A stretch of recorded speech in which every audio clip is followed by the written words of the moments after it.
नमस्कार मित्रांनो, आशा करतो तुम्हाला या चॅनलवरचे सर्वच व्हिडिओज तुम्हाला आवडत असतील आणि या व्हिडिओमध्ये ज्या सांगितलेल्या माहिती आहेत त्याही तुम्हाला समजत असतील, आवडत असतील। तर मित्रांनो, आजच्या या व्हिडिओमध्ये ज्या पैलवानांचा इंटरव्ह्यू आणलेला आहे, या इंटरव्ह्यूचा एक लेख आपल्याला भेटलेला होता आणि या लेखाला तुमच्यासोबत सादरीकरण करण्याचा मला योग येतोय, याचा मला खूप आनंद आहे। तर मित्रांनो, या व्हिडिओमध्ये ज्या पैलवानांचा इंटरव्ह्यू सांगितलेला आहे तर ते पैलवान म्हणजे पैलवान प्रताप तात्या गोंदिल यांचा हा इंटरव्ह्यू आहे। तर हा व्हिडिओ थोडासा वेगळा असणार आहे, तर हाही व्हिडिओ तुम्हाला आवडेल ही मी आशा करतो आणि या व्हिडिओला सुरुवात करतो। तर मित्रांनो, ज्या भूमीने देशाला कला, साहित्य, क्रीडा, राजकीय क्षेत्राला अनेक अवलिये दिले, असे कृष्णेच्या खोऱ्यात वसलेल्या संपन्न अशा पलूस तालुक्यात आजही विविध क्षेत्राचा वसा आणि वारसा जीवापाड जपणारी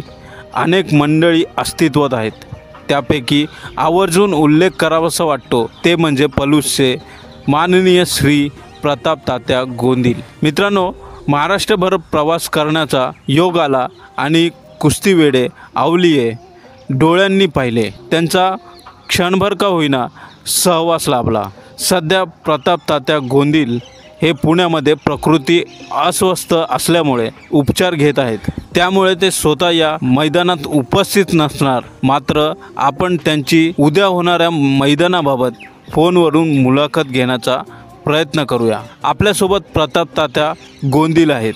पलूस शहरात एकेकाळी गुंडादाजी नावाचे वादळ समाजातील प्रत्येक घटकाला माहीत असायचे, मग ते राजकारण असो किंवा समाजकारण असो किंवा इतर, पण गुंडादाजी यांची दुसऱ्या कोणातून एक ओळख होती, ते म्हणजे ते टोकाचे कुस्तीवेडे व्यक्तिमत्व होते। मल्लविद्येचे व्यसन व हौस पूर्ण करण्यासाठी त्यांनी त्यांच्या राहत्या घरीच तांबड्या हौदाची तालीम बांधली होती। मन, मेंदू आणि मनगटावर संयम मिळवून राजकारण करायचे असेल तर कुस्तीसारखा उपयुक्त खेळ नाही याची माहिती ते जाणून असायचे। स्वतः ते कुस्ती करायचे व पंचक्रोशीतील अनेक मल्लांना सतत मदतीचा हात असायचा। पलूस शहरात पश्चिम महाराष्ट्रातील मोठे मैदान भरवण्याची परंपरा जतन केली ते गुंडादाजी यांच्याच प्रयत्नातून। पण 1989 साली त्यांना काळाची हाक आली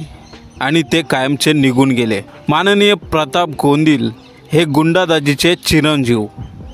लहानपणापासून कुस्तीविषयक अनेक गोष्टी त्यांनी वडिलांकडून आत्मसात केल्या होत्या, मात्र वडिलांच्या आकस्मिक जाण्याने घराची जबाबदारी सांभाळत त्यांना कुस्तीपासून दूर जाणे भाग पडले। घरची शेती व्यवसाय सांभाळत ते संसार गाडा सांभाळू लागले, पण रक्तातील कुस्ती स्वस्थ बसू देत नसायची। पंचक्रोशीतील सर्व कुस्ती मैदानात ते स्वतः भेटत असत व गुणी मल्लांचा पाठीवर शाबासकीचा हात टाकत असत। हळूहळू कुस्तीचे हे त्यांचे व्यसन गावाच्या दिशा भेटून बाहेर जाऊ लागले। महाराष्ट्रातील सर्वच मोठ्या मैदानाला हजेरी लावणे, अनेक मैदानात एखाद्या लढवय्या मल्लाला मदत करणे हे काम सुरूच होते। दरम्यान महाराष्ट्रातील एक अव्वल दर्जाचे मैदान पलूसमध्ये व्हावे असे त्यांनी स्वप्न पाहिले आणि पलूसच्या कुस्ती मैदान समितीचे ते अध्यक्ष बनले।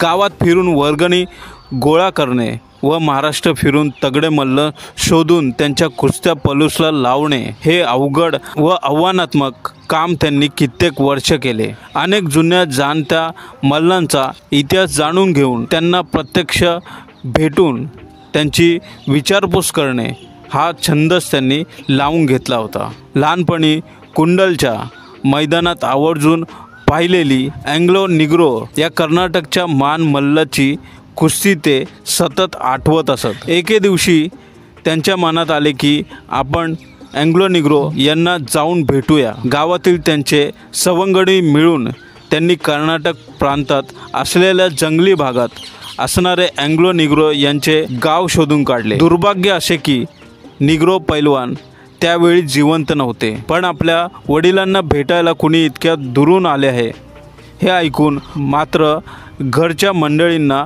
अश्रू अनावर झाले होते. अँग्लो निग्रो यांच्या अनेक रम्य स्मृती त्यांनी त्यांच्या घरच्यांना सांगून त्यांचा निरोप घेतला. केवळ एवढेच नव्हे तर हिंदुस्थानातील असलेल्या सर्वात तगड्या मल्लांच्या तालमी त्यांनी स्वतः प्रवास करून पालथ्या घातल्या आहेत. 2009 साली कडेगाव मुक्कामी झालेल्या महाराष्ट्र केसरी कुस्ती स्पर्धेची स्मरणिका बनवण्याची जबाबदारी त्यांनी मोठ्या आनंदाने स्वीकारली होती. महाराष्ट्रभर प्रवास करून त्यांनी अनेक मल्लांची चित्रे जमवली होती. दरवर्षी पलूस येथे महाराष्ट्रातील तगडे मल्ल आणून त्यांच्या कुस्त्या शहरातील कुस्ती शौकीनांसाठी एक पर्वणीच असते. या मैदानात आजवर त्यांनी भारतातील अनेक हिंद केसरी रुस्तमे हिंद मल्ल लढवले आहेत. अनेक वर्ष यशस्वीपणे कुस्ती कमिटीचे अध्यक्षपद त्यांनी सांभाळले तरी कुस्तीची नशा काही केल्या कमी होत नाही.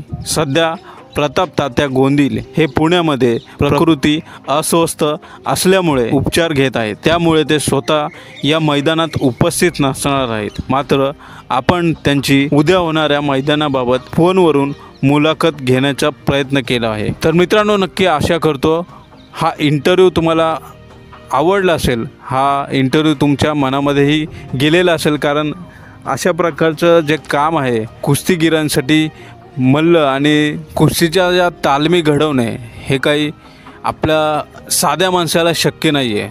आणि अशाच प्रकारचं हे काम गोंदील यांनी केलेलं आहे. तर याबद्दल आपल्याला सर्वांनाच यांचा अभिमान वाटला पाहिजे. तर मित्रांनो, आशा करतो तुम्हाला हा व्हिडिओ आवडला असेल. या व्हिडिओमध्ये सांगितलेल्या गोष्टी आवडल्या असतील आणि हा व्हिडिओ जर तुम्हाला आवडला असेल तर नक्कीच या व्हिडिओला लाईक करून शेअर करायला विसरू नका. आणि आपल्या या चॅनलवरती नवीन आला असेल या चॅनलला सबस्क्राईब करायलाही नक्कीच विसरू नका. कारण आपल्या या चॅनलवरती महाराष्ट्र केसरी, हिंद केसरी आणि रुस्तमे हिंद अशा प्रकारच्या पैलवानांची संपूर्ण प्लेलिस्ट आहे. तर तीही तुम्ही प्लेलिस्ट चेक करू शकता आणि आपल्या या पैलवानांच्या माहिती जाणून घेण्याचा प्रयत्न करू शकता. तर मित्रांनो, आपण भेटूया पुढच्या पैलवानासोबत किंवा अशाच काही किस्स्यांसोबत. तर आपण भेटूया पुढच्या व्हिडिओमध्ये. तर पुढच्या व्हिडिओपर्यंत धन्यवाद.